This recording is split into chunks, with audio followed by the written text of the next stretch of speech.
Pues bienvenidos a You Modelo, el podcast de la Universidad Modelo. Hoy, como siempre, iniciamos, tenemos un invitado sumamente especial, en lo particular especial porque comparto una pasión con él, que es el fútbol.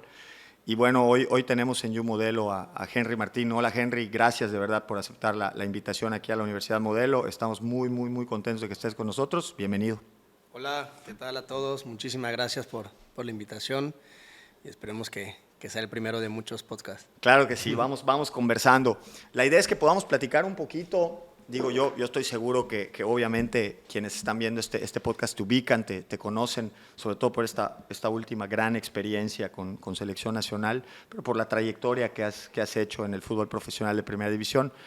Me gustaría empezar con algo muy personal, que es contarnos un poquito quién es Henry Martín de niño, cómo empezó con esto del fútbol, qué estudiaste, hasta dónde llegaste, esta parte cómo viviste esa parte de la transición de una visión profesional a de repente se atraviesa el fútbol y el fútbol empieza a ser también una opción profesional. Pero empezar con quién es Henry Martín, quién es tu familia, qué estudiaste, qué hiciste y cómo empieza esta aventura en el fútbol. ¿Se puede decir nombres de otras escuelas? Puedes ¿No pasa decir nada? lo que quieras. Estás en tu... No voy a hacer que me corran. No pasa nada. Estás en tu espacio. Bueno, inicio a los 3, 4 años en el deporte, gracias a mis hermanos, a mi papá, que siempre han sido deportistas en el fútbol. Gracias a ellos es que empiezo. Obviamente me fastidiaban. De chico no me dejaban tocar la pelota, pero eso te hace ser más rudo. Claro, te hace ser más fuerte. No ser tan dejado, ¿no? Claro. Empiezo en el fútbol, estudié en la Manuel Sarrado, en el centro. Correcto. La primaria, bueno, kinder y primaria. Bien. De ahí paso a la secundaria en una igual del gobierno, la Federal número 6, que está frente al aeropuerto. ¿Al aeropuerto? Uh-huh. De ahí pasé a la preparatoria número 2 de la UADY. Correcto. Y de ahí me voy a la universidad, la Autónoma, igual de Facultad de Ingeniería. Y ahí viene lo bueno, porque trunco mi carrera. Ajá. Por el deporte. Que, bueno, a lo largo de... Esa fue la parte académica, ¿no? La deportiva, empecé en la casa con mis hermanos, de ahí brinco a Club Azul, que está ahí en el exrastro por el Chedraui Sáez. Sí. Ahí estoy como hasta los 12 años, 13, que se acabó la categoría. La edad, ¿no? Ya no había. Ya tenía que brincar. Había un rango muy abismal entre juveniles y brincar a Primera Fuerza, que es el equipo que tiene mi papá hasta ahora, Club Soccer, que es donde estaban mis hermanos, donde estaba mi papá. Y como había un hueco, ¿no? Sí, era muy grande de edad, de fuerza, de malicia, sobre todo. Sí. Exacto. Entonces mi papá crea un equipo junto con mi tío creo que era juvenil mayor, creo que era como cadetes o algo así. Sí, con límite de edad, de cuenta. Sí, ¿no? Y ahí nos jugamos en la Villa Palmira. Ok. Entonces, todos los que estaban en Club Azul, que eran los mejorcitos, mi papá los lleva a ese equipo como para que no se pierda, ¿no?, la línea del deporte, como para darnos 1 o 2 años más de fútbol para poder ya luego brincar a lo que es equipo de primera. La primera. Que en ese entonces tenían reserva, que creo que ahora me parece que ya no hay reserva, no sé si hay. Aquí los mejores los que saben me informan. Y en el Inter que estaba ahí, también estaba en la preparatoria. Me llega la oportunidad siendo amateur, me llega la oportunidad de formar parte de la selección nacional sub-17 con Chucho Ramírez, después de que quedó campeón con Giovanni Dos Santos, con esa generación digamos, dorada, referente. Sí, con Carlos Vela. Después de estar ahí, yo sufro, podría decirse, una baja anímica, porque después de haber llevado un proceso de 1 o 2 años de estar yendo constante a la selección, cuando llega el recorte final para el Mundial, quedó fuera. Ok. Entonces, todos mis compañeros, los que estaban ahí, estaban ya en equipos de segunda división, primera A, ya en profesional, y yo, pues no. Entonces, cuando llego, sí hay una diferencia muy grande en el fútbol. Sin embargo, yo continuaba yendo y siendo convocado. Cuando viene el recorte final y me quedo fuera, me dolió mucho. Claro. Y reprobé un año de preparatoria, porque faltaba mucho la escuela me dio clases, sí, claro. yo regresaba y era directo a exámenes, y reprobé desgraciadamente por la materia de etimologías griegas. Mira, que eso está buenísimo. Imagínate. Esa anécdota está buenísima. La debimos haber guardado para esa pregunta de qué no has contado. Sí, sí, porque eso no lo había dicho. Si quieres cortas y después la metemos al final. Vas a tener que pensar en otra. Aquí hay un compañero que sabe muy bien de eso. Yo sé. La cuca, exactamente. Que era... Si de por sí, yendo a clases normal, asistiendo... Era materia difícil, ¿no? Era materia difícil y con una maestra complicada, para no decir muy difícil, pero era complicada. Imagínate, faltando a la escuela, claro. regresando y tener un idioma, o no sé ni cómo llamarle, que es totalmente diferente, difícil, que no estás acostumbrado. Era aprenderte todo y reprobé. Ya. Y por esa materia perdí el año. Ya. Repetí segundo año de preparatoria. Continúo en la prepa 2, termino y ya es que paso a la universidad. Y en el fútbol ya estabas jugando primera fuerza con soccer. Estaba ya ya estaba en primera fuerza. Pues empezando a jugar, quizá empezando a jugar con primera, ¿no? Lo que pasa es que soccer tiene una ideología de no aventar al jugador. Al chavillo. Claro, porque te exponen y te pueden primero lastimar. Porque sí hay una diferencia muy, muy grande, como dijiste, de malicia, de fuerza sobre todo. Entonces te van metiendo. Cuando ven que ya tienes como el callo o cierto nivel para poder competir, 10 minutos, 15 minutos, y depende cómo te va yendo. Cuidando el proceso. Claro. ¿No? Entonces, a mí me hacían eso. Yo estaba en reservas y de repente 5 minutos, 10 minutos. Freddy era el goleador mi hermano, el goleador del equipo, y nosotros terminábamos de jugar, nos sentábamos a ver el partido de primera. Okay.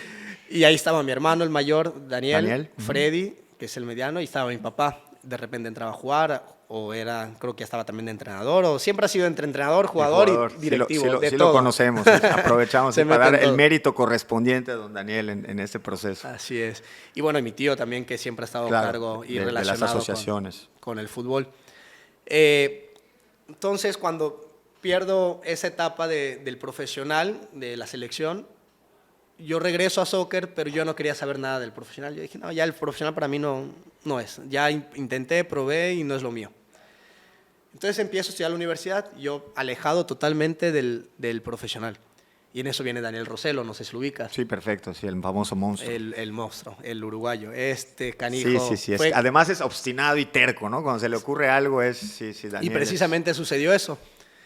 El señor me fue a visitar y hablaba con mi tío, hablaba con mi papá, y préstemelo, y quiero llevarlo a hacer unas pruebas con Venados, y quiero llevarlo a hacer unas pruebas. Y mi papá y mi tío, no, él déjalo tranquilo, él está haciendo la universidad. Yo no tenía la inquietud del profesional porque según yo había probado, Freddy también había probado y regresó. La experiencia había sido difícil. Sí. Y yo había visto que no era como uno pensaba, ¿no? Claro, te decía que era más difícil de lo que uno se imaginaba. No solo por la cancha, sino por lo extra cancha, sí, sobre totalmente, todo. Entonces, totalmente. Yo como tenía esas experiencias, yo estaba como desanimado un poco del profesional. Cuando llega Daniel Roselo, me empieza a marcar, a mandar mensajes, y bueno, ahí va a ser otra que no he contado, pero esa la voy a dejar, porque si no ya me quemo todas. Sí, no la quemes, esa no la quemes, guarda esa. Y empiezo a ir a entrenar con ellos. A la par, a mí me llevan un equipo piloto, y todos los jueves jugábamos contra pues el equipo de primera, claro, que es del ascenso. Y me acuerdo, enfrentaba a Rodrigo Noya, que en ese entonces era el central, el capitán, y a mí no me dejaba tocar la pelota. Yo no podía tocar el balón, yo no podía controlarla, ni ganaba en velocidad, ni en fuerza. Hice como un mes, me acerca Daniel, le dije, muchas gracias, pero esto no es lo mío. Sí, porque a la par, ella se cuenta, el equipo piloto, entrenabas en las mañanas y yo estaba en la universidad, entonces me faltaban mis 2 primeras clases de la universidad para poder ir a los entrenamientos, que eran las 7 de la mañana. Llegaba a la escuela a las 10 y me dormía en el salón. Pues sí, muerto. Sí, pues sí.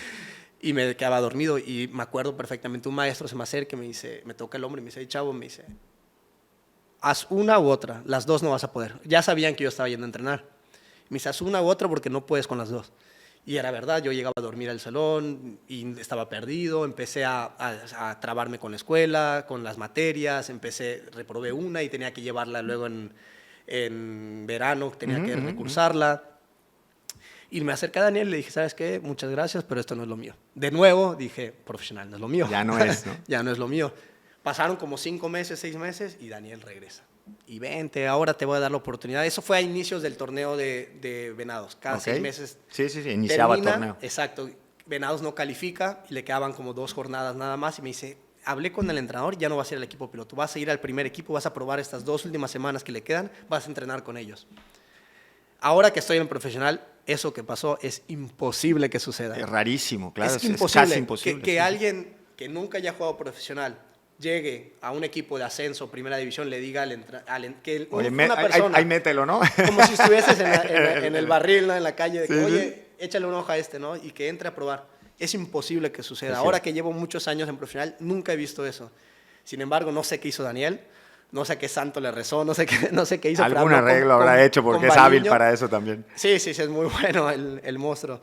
Habló con Baliño, que era el entrenador de Venados, y me dio la oportunidad. Me dice, sí, tráelo. Llego a esas 2 últimas semanas y era todo por el todo. O sea, era dejar todo ahí, intentar llenarle el ojo al entrenador para que me pueda llamar de nuevo. Entré esas 2 semanas y me sentí diferente. Ya entrenando con ellos, ya conviviendo en el día a día. Todavía no destacaba, pero ya sentiste que podías claro, competir. Ya al menos les competía, exactamente. Entonces, Paliño termina las 2 semanas, el equipo se va de vacaciones y me dice, en un mes, trae tus papeles y te vamos a registrar. Y yo... decisión difícil otra vez, ¿no? Porque... Entonces hablo con mi papá y me dice, en la casa siempre ha sido prioridad la escuela. El deporte es hobby. El deporte no es un trabajo, no es algo que sea prioridad. Sí, prioridad antes que cualquier otra cosa, siempre y cuando la escuela esté resuelta. Exacto. Entonces hablo con él y me dice, no, vas a descuidar la escuela, vas a descuidar la escuela. Y una condición, un arreglo que hice con él fue, juego, pero además estudio. Me dicen, mientras tú juegues no vas a dejar de estudiar. Yo le dije sí a todo porque en ese momento yo quería... Lo que querías era que sí, ¿no? Entonces, de 6 materias que llevaba al semestre, pasé a llevar 3 para poder darme tiempo. Y todas mis materias las llevaba a partir de 10, 11 de la mañana para poder darme ese chance de ir a entrenar. Correcto. Y así estuve un año hasta que me fui a Xolos.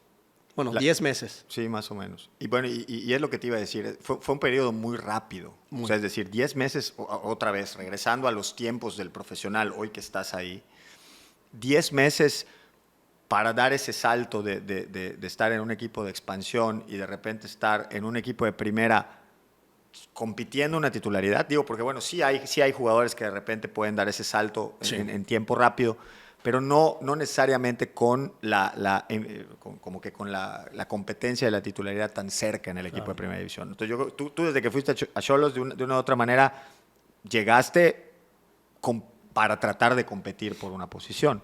Fíjate que lo difícil, o sea, no es difícil cuando dices 10 meses, porque hay muchos chavos que están ahora conmigo que en 5 meses se ganan un lugar en primera división, al menos para entrenar. Pero ellos llevan una escuelita toda su vida, desde los 12, 13 años.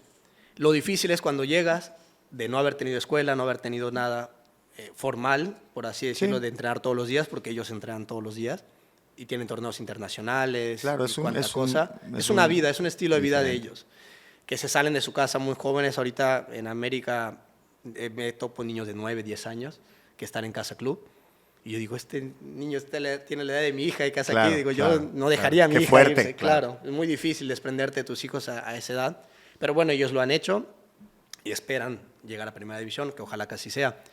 Entonces, lo difícil para mí fue de amateur brincar a profesional y en 10 meses ya estar en primera división. Llego, me encuentro con Dairon Moreno, jugador que estuvo en Europa, con Juan Arango, jugador el mejor venezolano. Además con una trayectoria brutal, sí. Juan Arango. Ajá. Entonces me topo con jugadores, Javier Gandolfi, que yo lo veía en la televisión hace 1 año, 2 años atrás, que yo estaba viendo los partidos de Xolos cuando quedaron campeones y los veía, o sea, con el Chango Moreno, con los Pellerano, o sea, puro jugador que ya estaba formado en primera división por muchos años, con mucha malicia, mucha experiencia, y yo llego en ceros. Me acuerdo mi papá viaja conmigo en los primeros entrenamientos y eran patadas de que este chamaco que viene a hacer acá, pelearme el puesto, y patadas. Gandolfi me traía Seco. vuelto loco, patadas y patadas, los Pellerano también. Me acuerdo que le sufrí mucho a la adaptación, pero es como ganarte un lugar. Tienes que batallarle demasiado, luchar contra muchas cosas, porque estás yendo a quitarle el trabajo a alguien, Claro. y eso donde sea no te lo van a regalar, y tienes que pagar el derecho de piso. Sí. Y lo pagué. Mi papá estuvo conmigo creo que 1 semana, 2 semanas en lo que me adaptaba un poquito. Y él vio todo el proceso de todos los días de que yo acababa y decía, no manches, esto Me regreso, cabrón. Esto es aparte de punta a punta, de Yucatán a Tijuana, era Sí. un estilo de vida totalmente diferente. Fíjate que comparto, digo, y voy a contar algunas cosas que las he contado en cortito con muchos.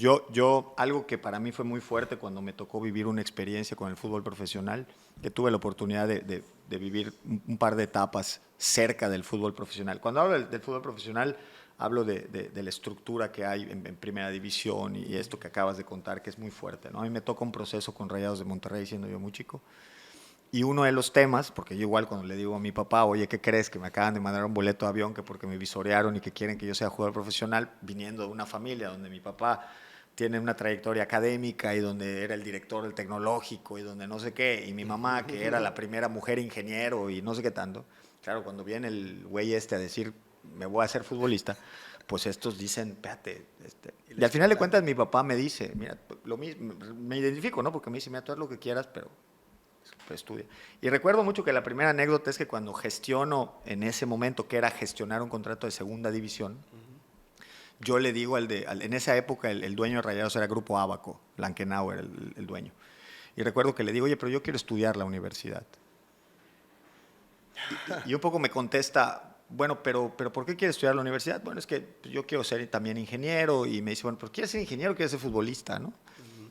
Le digo, no, es que también quiero estudiar. Bueno, al final de cuentas me dicen, mira, donde pases tu examen de admisión te pagamos, ¿no? Así que tú anda y presenta donde quieras. Fui al TEC de Monterrey. Siempre cuento que la anécdota que yo empecé a estudiar mi carrera en el TEC de Monterrey gracias a que estaba yo jugando fútbol, ¿no? Obviamente era muy complicado porque era el único del equipo, era el único de la casa. Yo vivía en una casa, ellos le llaman casa de asistencia, pero vivíamos 8 ahí, que había de gente de tercera, gente de primera A, en esa época era Saltillo, era primera A, y algunos de segunda. Y era dificilísimo porque yo llegaba de entrenar, me echaba un baño y me iba rápido a la escuela en la tarde, regresaba en la noche, a las 9 de la noche, y me sentaba a hacer tarea, ¿no?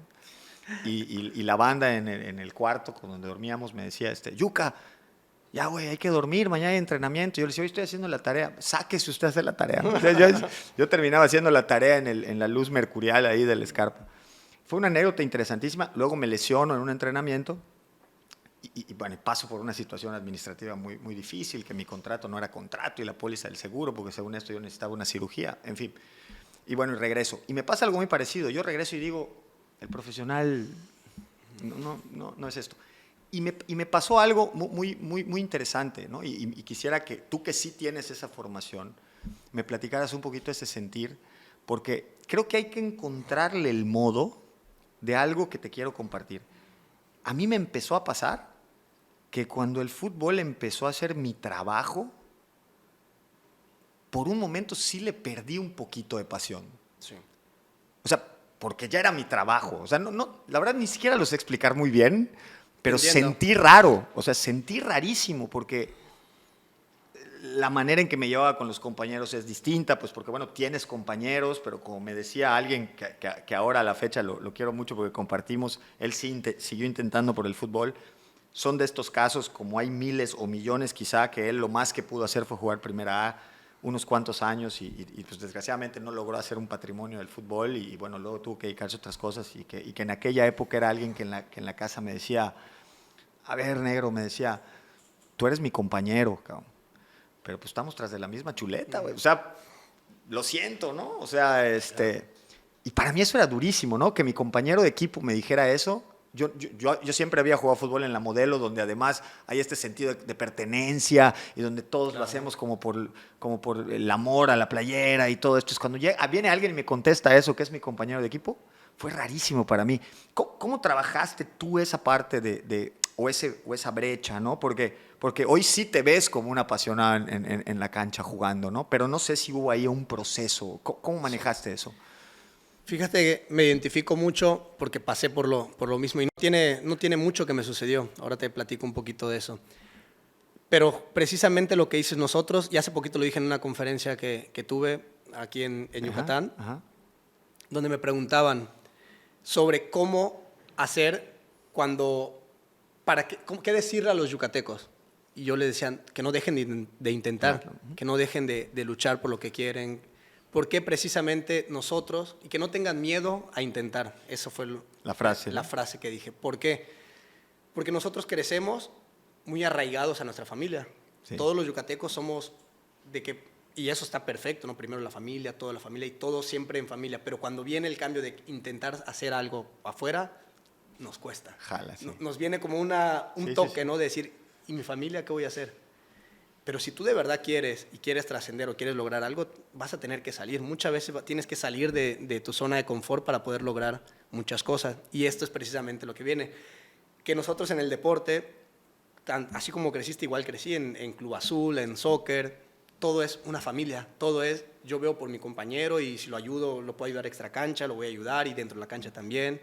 Siempre creces así, llegas al profesional y no es diferente. eso. Sí. Ahí es tu competencia. Tú y yo somos rivales, somos compañeros, nos podemos llevar súper bien, podemos ir al cine, podemos ir a comer, podemos lo que sea, como amigos. Pero entras a la cancha y tú y yo ya no somos amigos. Y entonces entender esa parte es muy difícil. Sí, es rudo, sí. Porque tú dices, güey, pues si tú y yo somos amigos y me acabas de meter una pinche patada por atrás y me puede lesionar. Pero es que están yendo por lo mismo. ¿Tú quieres llegar a primera división? Y yo también. Yo también. Entonces, ¿es tú o yo? Y no hay más. Sí. Entonces, entender esa parte es muy, muy difícil. Sí es. Yo viví esa experiencia porque, bueno, yo igual regresé diciendo, bueno, el fútbol profesional no. Y fíjate que después me toca otra vez, gracias a la asociación, en aquel momento teníamos estos nacionales. Y el último nacional, o el penúltimo nacional, no recuerdo que jugué, fue un nacional sub-20, y me vuelve a dar la suerte de que me va muy bien en ese torneo. Salgo campeón de goleo en el nacional, quedamos subcampeones nacionales, que para Yucatán era rarísimo en esas categorías. Quizá en los infantiles de repente le dábamos, pero en una sub-20 era muy raro que Yucatán ganara un subcampeonato Juárez. Nacional. Sí. Entonces me toca además ser campeón de goleo en ese torneo, no sé qué, y bueno, me llega otra invitación. El Cocodrilo Valdés me ve y me dice, oye, ¿no te regresas a Mérida? Vámonos a México y te llevo a la América. Fue rarísimo también porque yo ya estaba estudiando la carrera. Híjole. Yo ya había pedido permiso para ir al Nacional y lo que sea, ¿no? Bueno, al final de cuentas terminé decidiendo ir y sinceramente creo que fui más con este sentimiento de la exploración que de la convicción de ser futbolista de primera división. Hoy en retrospectiva creo que así lo veo, ¿no? Y llego a un equipo también a entrenar con la segunda. En aquella época el equipo de primera división de América, te estoy hablando del 97 o 98 probablemente, o el equipo del América era 98, me cuentan por allá. Y el equipo del América, era Osvaldo, era García Aspe, era Cuauhtémoc, era Terrazas, era Raúl Rodrigo Lara, ¿no? Era esa generación también, que es medio emblemática también. Y nos tocaba verlos entrenar en la cancha al lado. Y había un día que coincidía el entrenamiento, traslapado 1 hora. El técnico era Reynoso en esa época. Y traslapábamos 1 hora el entrenamiento por si primera necesitaba apoyo de los... Y la verdad es que, bueno, siempre era esta ilusión de que alguien lo llamaran a la otra cancha, a la cancha 1 y bla, bla, bla. Bueno, allá en Coapa, digo que además me tocó vivir, no sé cómo esté ahora Coapa, pero me tocó vivir en unos cuartitos que estaban así al final de la esquina donde están las canchitas, las chiquitas. Ya no están ahí. Bueno, pues ahí al final había unos cuartitos. Bueno, sí. ahí viví, creo que fueron como 3 semanas.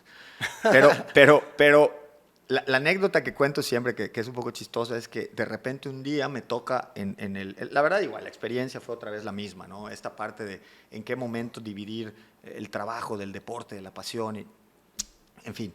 Pero bueno, me la pasé mejor, porque creo que fui con un más relax y fue padrísimo y tal. Hasta que un día en un entrenamiento de estos de coincidencia, de repente, tú, a ver, vénganse para aquí con el profe, ¿no? A la otra cancha. Yo dije, era así como, para mí era como rarísimo, ¿no? Nos habían llamado al primer equipo y todo, y como mucha ilusión de ver a los jugadores, y de repente, sí, a ver, profe, ahí te traje aquí a los chavos para que hagas el ejercicio y tal.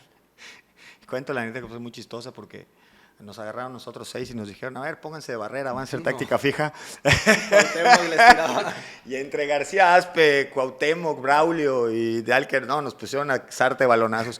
Pero yo siempre cuento la anécdota de que, bueno, no es lo mismo que te dé un balonazo García Aspe que te lo dé cualquiera, ¿no? Claro. No, pero bueno, viví esa etapa. Cuento la etapa porque yo valoro mucho a quienes llegan a Primera División, porque conozco desde adentro lo difícil que es lograr ese proceso. Y me gustó mucho cómo lo dijiste hace un rato, no solo por la cancha. Lo extracancha que se necesita para llegar a ser jugador de Primera División y consolidarse en Primera División la gente no lo imagina. Y quienes hemos estado cerca de esos procesos y no aguantamos ese proceso, porque así hay que decirlo, ¿no? Quienes no aguantamos ese proceso porque nos dimos cuenta que no solo era la cancha y que había muchas otras cosas que había que vivir para llegar a ese lugar y luego consolidarte y luego continuar. Y entendemos, y por eso yo a título personal reconozco muchísimo, ¿no?, quienes llegan a ese sitio, ¿no? Y sobre todo quienes llegan desde procesos, como tú decías, en donde no tenemos esa formación. Cada día vamos mejorando más en eso, pero en Yucatán todavía no tenemos lo suficientemente bien desarrollados estos procesos de iniciación, formación, llevarte a la parte competitiva, la formación física, la alimentación. Vamos mejorando. Yo creo que todas las instituciones, incluso las educativas, vamos mejorando en eso con nuestros entrenadores, con nuestros psicólogos, con nuestros nutriólogos, los que tenemos la suerte de tener en la universidad esa infraestructura, pero todavía estamos lejos, ¿no? Entonces, ese reconocimiento a quienes llegan, porque la gente igual y luego se lo imagina, y siempre hay esos que dicen, no, pero esos futbolistas que ganan un montón de dinero y entrenan 2 horas nada más y no hacen nada y todo, no, puta.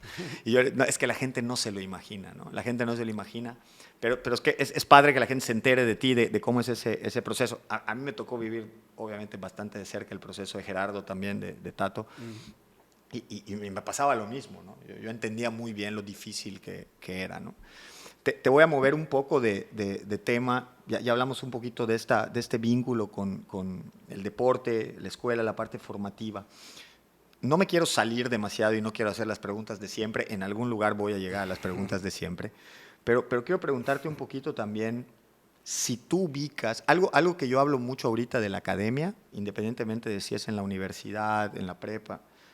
Hablo mucho de cómo cada vez el rol de los profesores se vuelve un rol mucho más de convencer que de transmitir cierta información, ¿no? Creo que la escuela ha cambiado, ¿no? Antes íbamos a la escuela porque el profe era el único que sabía de tal tema, entonces tenías que aprovechar al profe porque era el que sabía. Hoy, la verdad, con un teléfono y con una computadora, información te rebosa. Creo que el profe hoy tiene un rol como de convencerte de querer aprender, sí, como de llevarte de la mano, que entiendas que hay que discernir y que no, que te explique para qué sirve, ¿no? Entonces es un tema mucho más como de referente, de liderazgo, de convencerte de aprender.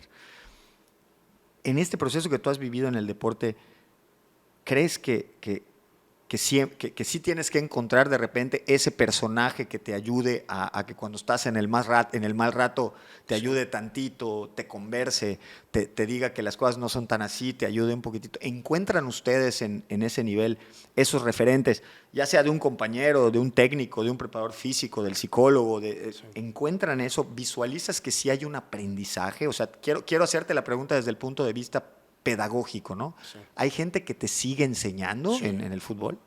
No solo que te siga enseñando, sino la confianza que te puedan dar para seguir aprendiendo. Porque a este nivel todavía nos sucede cuando llega un entrenador nuevo. Tú crees en él, tú confías en él. Cuando los resultados se van dando y son para bien, tú dices, no, lo que me diga este es lo que es. Entonces tú confías y sí necesitas sobre todo de creer, pero primero el entrenador tiene que creer. El que te va a enseñar tiene que creer que lo que te está diciendo es la verdad o es lo que él piensa mejor para el equipo. Entonces, primero él tiene que creer para después hacerte creer a ti en él. Entonces, nos ha pasado que hay entrenadores que llegan y los resultados no se dan. Entonces, tú primero llegas y le das toda la confianza y dices, lo que él me diga voy a hacer. Cuando empiezan los resultados malos, ¿será? No empiezas a dudar. Claro. Y dices, ¿será? ¿No será? Y cuando ya viene la duda del jugador hacia el entrenador, se rompió todo. Ya no hay más por hacer. es cuando viene el cambio de técnico, viene uno nuevo, y cuando los resultados se acompañan con lo que él te enseña y con lo que tú vas viendo que es lo que te da resultados, ese es el equipo que se une más y se hace más fuerte. Entonces, ubicas que siempre es necesaria esta figura de seguir aprendiendo. Sí. Lo digo porque quienes nos ven y pueden ser universitarios o chicos de prepa o tal, de repente piensan que un jugador que ya está en primera división ya lo sabe todo, ya no hay nada que... Y quizá los que vemos, es importante que te escuchen esto de seguir aprendiendo siempre en el área en el que estés, es algo que además tiene que ser iniciativa propia, ¿no? O sea, es decir, mucha gente puede estar dispuesta a querer enseñarte cosas, pero si tú no estás dispuesto a aprender, va a ser muy difícil. Yo creo que no hay alguien que sepa todo. Creo que es imposible que una persona sepa todo sobre cualquier cosa. Nosotros ahora, sea selección, sea América, siempre vas a aprender. Siempre va a llegar un entrenador o, como dijiste, un preparador físico, un psicólogo, un nutriólogo, a darte algo nuevo. Pero tú tienes que estar en condiciones de aceptar lo que te digan, en querer aprender, que es algo que a mí me ha caracterizado mucho, siempre escucho. Cuando llega alguien nuevo, sea la posición que sea, siempre lo escucho porque siempre hay algo que aprender de las personas. Poco o mucho vas a aprender. Y eso me ha ayudado a mí a acelerar mi proceso. ¿A qué me refiero con acelerar? Que yo no tuve fuerzas básicas. Claro. Entonces, cuando llego a primera división, bueno, a ascenso, yo me ponía de último y veía lo que hacían los demás. Y me comía unas regañadas y me hacían filita todos los días por el preparador físico, que lo odié a ese preparador físico de verdad, pero ahora es un gran amigo mío. Y Martín Pachulo, te odio. No, bueno, y Martín además, que es un preparador físico, digo, lo ubico. ¿Lo Martín, ubica? sí. Bueno, su familia toda es de preparadores físicos. A él lo odié, y el día que me fui de Venados para Tijuana, habló conmigo y me dice: todo lo que hice fue para que tú no regresaras acá, porque tú necesitabas aprender. Un ejemplo, una anécdota. Iba a empezar el entrenamiento y me estaban entrevistando y se juntó el equipo en media cancha y yo seguía la entrevista y el equipo ya estaba reunido. Yo no sabía... Que es un valor malentendido, claro. Que tú tienes que estar, que si todos ya están ahí, tú tenías que estar ahí de primero. Y más porque a mí me estaban dando apenas la oportunidad de formar parte del equipo. Y yo dije, pues me están entrevistando primero en la entrevista. Y yo seguía aquí y todos se pararon y me volteaban a ver. Y no me dijeron nada, solo me veían. Entonces cuando yo empecé a hacer así, dije, chinga, me están viendo. Dije, pues ya me fui, llegué, filita, y me hicieron arrastrar y todos me pegaron. Sí. Y ahí aprendes que eso está mal. A la mala tuve que aprender, y filita, y cuando botaba un cono, botaba una valla, fila y fila y fila. Y yo decía, oye, pero ¿por qué solo a mí si otros también lo tiran? Y solo a mí, solo a mí, solo a mí. Y cuando me voy, me dice, tú tenías que aprender porque yo sabía que tú ibas a llegar a primera división y yo no quiero que tú regreses. Sí, padrísimo. Y también creo que me recojo de esta anécdota, que a veces las y los estudiantes en el proceso también dicen, no, es que este maestro es muy exigente, este marca mucha tarea, este califica muy rudo, este me jode. De repente necesitamos esos periodos para dar el upgrade, ¿no? Para crecer a otro nivel. Quizá uno puede estar navegando en un nivel, pero si de verdad quieres brincar a otro nivel, hay que pasar por estos procesos formativos, ¿no? Y eso me ayudó mucho a lo que te decía anteriormente, de que llego y Gandolfo me comía patadas. Claro, porque ya medio sabías que... Yo viví que todos mis 10 meses me la pasaban pegando, me la pasaban siempre como el tontito que no sabía hacer las cosas, molestándome y eso. Y yo, cuando llegó mi hermano a Venados, como que ya se calmó un poco, porque decía, bueno, ya son dos. Sí, ya no estaba tan fácil. Ya no está solo. Ya se calmaron un poco, pero los primeros 6 meses lo sufrí mucho, pero me sirvió demasiado a cuando llego a primera división. Yo ya sabía, o sea, ya no me afectaba el sufrir. Claro. El que me golpearan, el que terminara lastimado, porque yo lo había pasado, entonces para mí era algo normal. Cosa diferente hubiese sido que yo no hubiese tenido esa etapa de aprendizaje y llego a primera división, yo creo que me hubiese rajado. Claro. Porque son golpes más fuertes. Claro. Me brinco muy rápido porque si no sería súper eterno, ¿no? Me encantaría seguir conversando, pero me quiero ir al proceso de selección nacional. Selección nacional, digo, y no sé si todo el mundo sabe, pero bueno, lo platicamos, ¿no? Selección nacional también tiene este gran componente cancha, pero tiene este gran otro componente no cancha, ¿no? Sí. Y ojo, y quiero aclararlo, y no tiene que ver con temas de dinero, no, tiene que ver con un entorno en donde un seleccionador tiene que ver muchas otras cosas más que los 90 minutos que estás en la cancha. Tiene que ver temas de compromiso, tiene que ver temas del entendimiento táctico, tiene que ver temas de la vinculación con los demás compañeros, porque en una selección nacional tienes bien poquito tiempo, ¿no? El técnico de una 2 selección semanas, 3 semanas. tiene que resolver, ¿no? Entonces, este proceso de selección nacional para ti, ¿qué te dejó como profesional del fútbol? Me quiero ir al proceso en general, porque bueno, el proceso tuvo esta parte de repente los malos resultados de Estados Unidos, Canadá y este momento en donde todo el mundo ponía en crisis, incluso se puso en tela de juicio la calificación. Desde ahí a este momento en donde Henry se vuelve el que mete el gol que nos ilusionó a todo el mundo, ¿no? Y dijimos, puta, sí sale, ¿no? Y ¿cómo vives ese proceso? ¿Qué te dejó? ¿Qué lecciones o qué aprendizajes sacas de este proceso de selección nacional en la parte positiva? Y quizás si te deja algo, el qué autocrítica o qué análisis haces de lo que se pudiera hacer mejor. Algo que lo que he visto en mi etapa con selección, que el entrenador se preocupa no solo por lo individual, es mucho más lo grupal. Ahí importa mucho que tú, como jugador, hagas grupo con los demás. Correcto. Si tú puedes ser muy buen jugador, pero si estás peleado con los demás o no te llevas o no haces por ser parte del equipo, puedes quedar fuera. Ya. Tienes que hacer mucho grupo también, porque prioriza y siempre va a priorizar el grupo, el bienestar del equipo. Y no importa que tú seas el mejor jugador, si perjudicas en lo grupal, te puedes quedar fuera. Eso es algo que sí he notado. ¿Y qué enseñanzas más me ha dejado? Que, sobre todo en este mundial, que siento que el primer partido jugamos, me incluyo, a no fallar, a no cometer errores, a jugar para no perder por mi culpa. Por ejemplo, yo sentía que yo agarraba la pelota y la soltaba rápido, porque si yo la perdía y nos metían gol, iba a ser mi culpa. Claro. Entonces yo agarraba y muy fácil. No me atrevía a de más. repente a voltear o tratar de Sí, encarar o no una me jugada diferente, sí. A no salirme como de libreto. Contra Arabia fue otra cosa. Claro. Arabia tenías que ir por Era la todo. locura, había que Tenías hacer lo que ir, sea. Sí, entonces ya juegas libre. Y ahí me sentí realmente yo. Me sentí Henry jugando fútbol. Picaba, giraba, me apoyaba, retenía, intentaba y si la perdía no pasaba nada, porque tenías que intentar, te tenías que morir de algo. Sí. Entonces, ¿qué aprendizaje me deja? El no guardarte absolutamente nada, nunca. Porque nos guardamos y precisamente por guardarte, porque a Polonia lo atacabas y le hacías mucho daño. Sí. Y nosotros no, siento que eso nos faltó. Pero ya más por los jugadores, no por cuerpo técnico ni nada. Yo siempre lo he dicho en las entrevistas, culpan al entrenador, para mí no va por allá. Yo quiero, para cerrar este punto de selección, quiero cerrar con esta parte del técnico.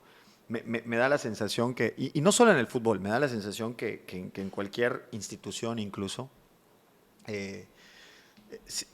es un poco a veces más simple el decir, bueno, el que me está diciendo qué hacer, o el que es el responsable de decirnos qué hacer, es él. Bueno, y si las cosas no salieron, pues mira, ¿no? Yo hablo mucho del gran valor que tiene en los equipos, en las instituciones, esta capacidad de asumir la responsabilidad de lo que te corresponde, ¿no? Claro. Y me parece que los jugadores, unos más, unos menos, tienen clara la parte de responsabilidad que les toca por estar en la cancha. Y lo notas, ¿no? Un poco en las declaraciones también, si tú has sido muy consistente en este tema de la autocrítica del jugador. Porque otra cosa que se ha hablado mucho es qué pasaría si nosotros al inicio de los procesos dijéramos desde el día 1, a ver, pase lo que pase, este entrenador se va a quedar 12 años. Claro. Háganle como quieran, ¿eh? Claro. ¿Qué pasaría si hiciéramos eso, ¿no? Porque, claro, y si estuviéramos convencidos que es la metodología que queremos, que es el perfil que queremos, lo que fuera, pero que alguien dijera de origen, de lo que estamos seguros es que el técnico no lo vamos a cambiar. Claro. ¿Qué actitud tendría el jugador? ¿Qué piensas de eso? Es diferente porque si tú sabes que el entrenador terminando el torneo se va a ir, pues dices, bueno, nos va bien, nos va mal. El nivel de compromiso es otro. Claro, cambia. Pero para mí algo para mejorar podría ser eso, decir, el entrenador se va a quedar 10 años. Como sea, 10 años va a estar. Entonces tu compromiso tiene que ser mejor porque sabes que terminando este proceso viene otro y el que va a seguir es él. Entonces tú tienes que dar todo para que este te siga convocando en selecciones o en el club, en lo que sea. El problema con México que hay cambios de entrenadores. Sí, a veces cada 6 meses tienes un cambio de entrenador. No deja que un grupo se afiance a un entrenador a pesar de los malos resultados. Entonces no hay tiempo y hay muchos cambios.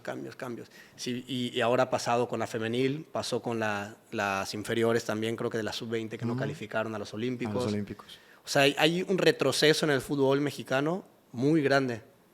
Y en primera división también, para el Mundial no calificamos después de cuántos años, ni recuerdo cuántos años tiene que México siempre calificaba y ahora retrocedimos a no calificar a los octavos. Sí, desde el 86, de hecho. Entonces, hay que ver, hay que revisar qué es lo que está pasando, porque algo malo estamos haciendo. No es casualidad que en 3 categorías diferentes, o creo que hasta 4 categorías, hayan esos problemas de no lograr los objetivos. Entonces, para mí sí hay que hacer una revisión y podría empezarse con dejar algún técnico fijo en todas las categorías, porque ahorita creo que hubo una reestructuración también completa, entonces, sí. cada 4 años, cada 6 años vas a estar cambiando todo. Es muy difícil. Sí, no te creas, no me quiero meter en esos temas, pero nos pasa un poco en la política, ¿no? A veces hay que planear, hay que hacer planes de a 6 años, porque cuando viene el otro presidente, pues también las cosas cambian, y los gobernadores y así. Para ir yendo de bajada ya, Henry, a la salida, ¿cómo ves a Henry ya hacia el postjugador de primera división? ¿Ves un Henry regresando a un tema que no tenga nada que ver con el fútbol y replantearse algunas otras cosas? ¿Ves a Henry pensando en ser técnico? ¿Ves a Henry pensando en probablemente sí seguir involucrado en el fútbol, pero más en temas administrativos y directivos? ¿No lo has visualizado? ¿Cómo está esa parte del futuro de Henry? Lo que me gustaría, tal vez no seguir tanto en profesional, porque me gustaría disfrutar también a la familia. Sí. Si bien estos últimos 2 años no he visto a mis hijos, Nada, no he visto claro. a mi esposa, ni a mis papás casi, y si los veo es de 1 o 2 días y vámonos, porque es puros viajes, concentraciones. Pero sí me gustaría impulsar al deporte yucateco, porque creo y confío que hay mucho talento, demasiado talento. A lo largo de lo que fui creciendo en el fútbol amateur, vi muchos compañeros que eran mucho mejores que yo, muchísimo mejores que yo, Me pasa igual, sí. y que me pregunto, ¿dónde quedaron ellos? ¿Qué pasó con ellos? ¿Por qué no lograron llegar si estos tenían mucho, pero muchísimo talento que de verdad yo los veía y decía, estos van a jugar Primera División seguro? No es el caso. No es el caso de un ya compa después que les está por contamos acá. estos balconeos de aquí, No fuera es de cámaras. Que acá hay uno que nomás no le pegaba. Bueno, sí pegaba, pero a los compañeros. A las personas.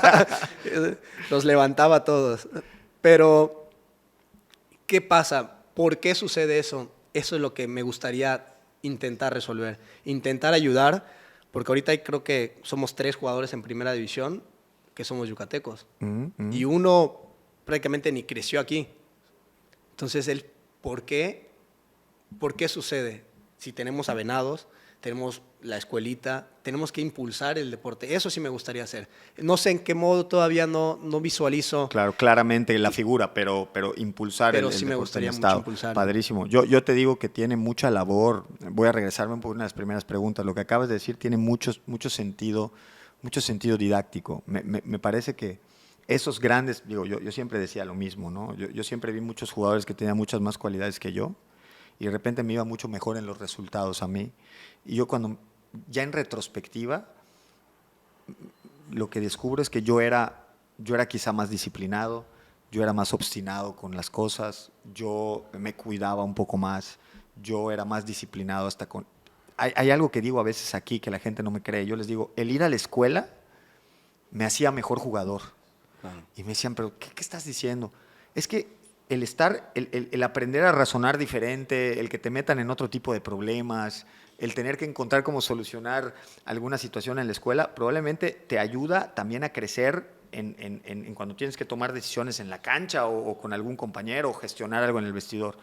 Entonces yo creo que esto que dices tiene mucho que ver con esto que decía yo al principio del convencer, ¿no? Sí. De que a este jugador que lo ves con unas cualidades tremendas, no le digas, oye, es que no es suficiente que tengas esas cualidades. Necesitas además comer bien y cuidarte y no irte de parranda y no meterte esas pendejadas. O sea, no es suficiente. Y también yo creo que explicar que no es suficiente 3 buenos partidos. Claro. Que creo que es algo que pasa mucho aquí, ¿no? Hacen un torneo de 6 meses bien en primera fuerza o en algún lado. Se conforman. Y hacen 6 meses buenísimos donde toda la gente dice de ellos y tal, y sienten que está resuelto. Y la verdad es que guardando proporciones dices, oye, espérate, cabrón, acabas de hacer 6 meses en una liga amateur, o sea, bájale 2 rayitas, ¿no? La gente no se ubica. Es que de verdad creo que la gente pierde eso, ¿no? Se sube ese ladrillo y luego no se da cuenta que quizá una trayectoria de un jugador que hizo 10 o 12 años en primera fuerza, siempre al mismo nivel y siempre, bueno, le reconoces a esa persona, ¿no? Pero luego llega alguien que juega un ratito y ya se quiere poner en ese nivel, ¿no? Yo creo que esta parte didáctica que dice sería padrísima que la pudieras hacer y bueno, desde la plataforma que necesites institucionalmente también nos ponemos a la orden, ¿no? Por lo pronto a disfrutarte como jugador profesional. Lo disfrutamos mucho, yo creo que quienes somos yucatecos disfrutamos mucho verte, aunque no le vayamos a tu equipo, pero cuando, pues bueno, ni modo, ¿no? Terminamos yéndole a Henry cuando juega el América. Así dice mi papá. Sí. Le voy a Henry. Sí. Pero bueno, no, de verdad, pues mira, ha sido una plática padrísima. Creo que, insisto, me identifico mucho con platicar contigo, un poco por este compromiso que me tocó a mí también de vivir lo académico, de lo importante que es superar estas metas para poder llegar a donde estás. Y también esta visión que creo que tienes de al terminar, regresarle algo, ¿no? a esta parte social y a tu estado, y es de mucho valor que lo plantees. Pues para ir cerrando, en este podcast siempre le hacemos 3 preguntas a nuestros invitados para cerrar el podcast, y te las voy a ir haciendo. La primera es que ya que tuviste la oportunidad de que platiquemos, que ya nos conocimos un poquito más, siempre le pido a nuestros invitados que nos sugieran quién sería un muy buen invitado para You Modelo. Si tú tuvieras que decir, oye, Carlos, mira, yo ya que estuve ahí en el podcast y que estuve en la escuela un rato, yo te sugeriría que invitaras a tal persona. ¿A quién me sugerirías? Híjole. Yo creo que alguien que podría hablar mucho también de lo deportivo y lo académico, porque sé que también estudió, Lupita Warbis. No sé si ha estado por aquí. En el podcast no, Lupita estaba en el... ¿Ya ves? Mira. Lupita me parece que podría darte más todavía, porque ella estuvo mucho tiempo en selección nacional. Sí. Y te podría hablar también de muchos procesos y muchas anécdotas buenas, malas. Y yo creo que ella podría ser un buen ejemplo que esté aquí. Y bueno, y algo que no me quiero quedar de lo anterior que estábamos platicando, perdón que cambie poquito. No, por favor.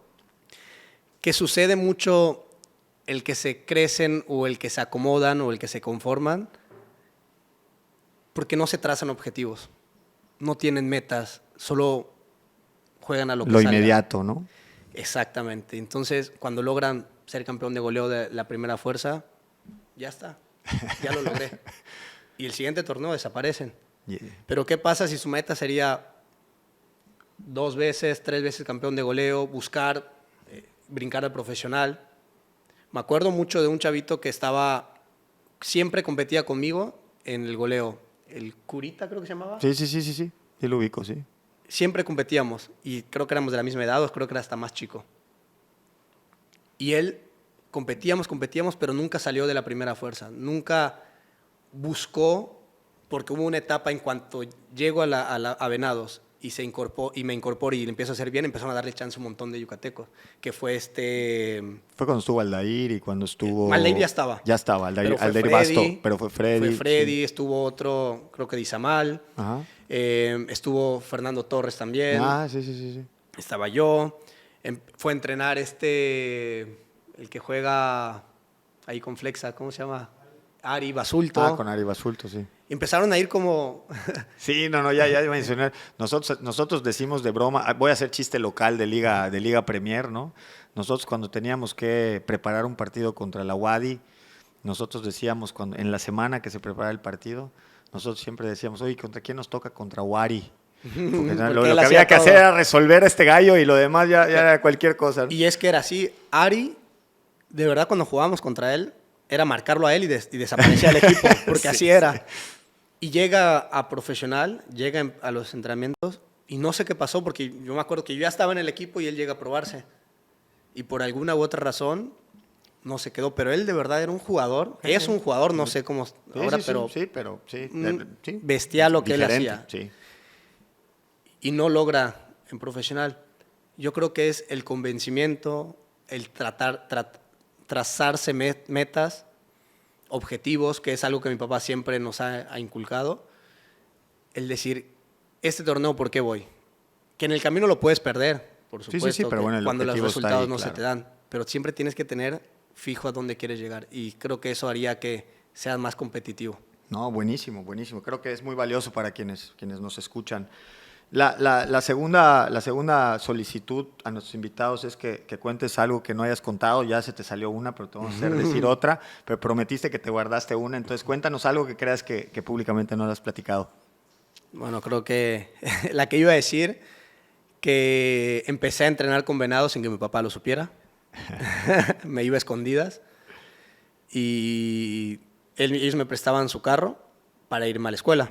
Ajá. Entonces, en la casa, o sea, el en carro la casa de la casa. De mis papás. Te prestaban el carro para ir a la escuela. El carro de mi mamá, ajá. Para irme a la escuela, porque la casa de mis papás, su casa está por el aeropuerto. Okay. Entonces sales y te vas a la derecha para la universidad, que es para Facultad de Ingeniería Química. De Ingeniería, y el estadio, el Iturralde, está hacia la izquierda. Ok.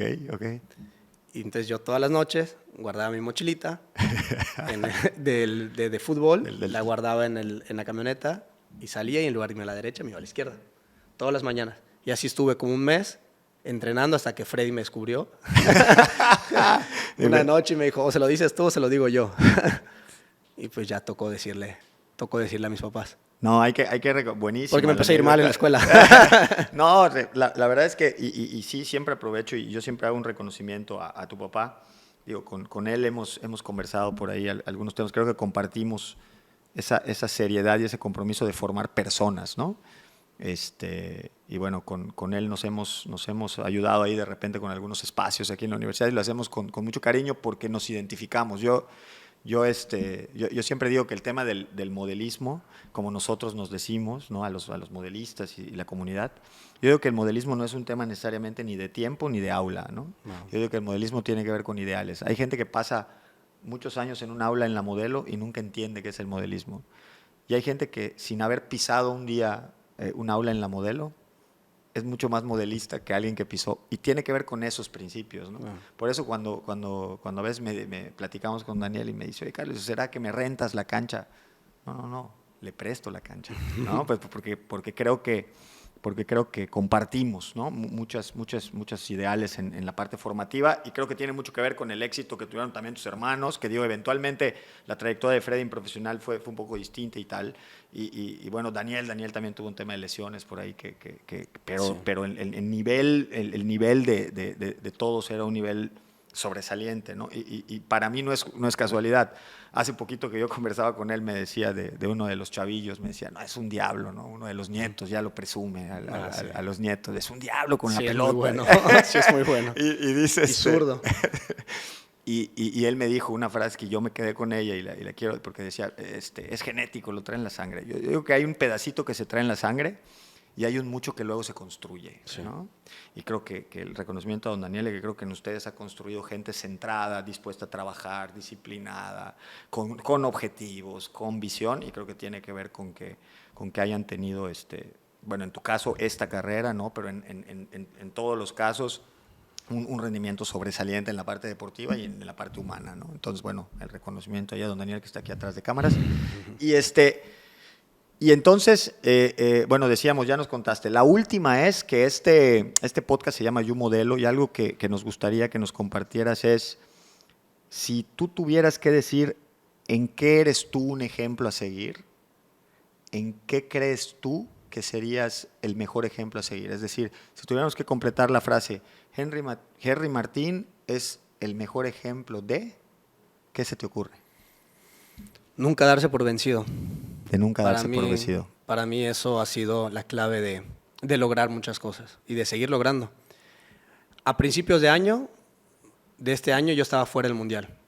Y se los puedo firmar donde sea, pero no porque me lo hayan dicho, sino porque yo estaba fuera del Mundial porque no estaba bien. Y todavía me voy más cerca. A mayo, junio, seguía fuera del Mundial. Futbolísticamente no estaba. Estaba totalmente fuera del fútbol. No estaba conectado con el deporte, ni mis pensamientos, ni mis sentimientos, ni mis emociones, nada. Tuve que trabajar muchísimo más, no futbolísticamente, sino lo mental o emocional, que era algo que no le había dado ni dedicado tiempo, que es parte de verdad fundamental en esto. Yo siempre me enfocaba en, tengo que entrenar más, y tengo que trabajar, y tengo que hacer gimnasio, y tengo que ir a la cancha, y tengo que definir, tengo que mejorar. Y en estos últimos 3-4 meses le dediqué solo a esto, y para mí fue un cambio brutal en mi forma de jugar, en mi forma de ser, y los resultados llegaron por sí solos. Y fue que me subí al barco de Qatar. Buenísimo, Henry. Yo creo que esta última respuesta, bueno, en Henry tenemos nuestro ejemplo de no darse por vencido, pero creo que esto último que dice aplica también para cualquiera, ¿no? Esta parte de que estar bien también de lo mental y estar bien de las emociones es algo a lo cual no le podemos quitar foco, ¿no? Creo que es tan importante o a veces más importante que la parte técnica, ¿no? Que la parte de la disciplina, es que eso lo traes. De la parte técnica, ¿no? Eso ya lo traes. Lo que has entrenado, lo que has trabajado o lo que tú o lo sabes que ya hacer, sabes. Ya lo sabes, no se te va a ir.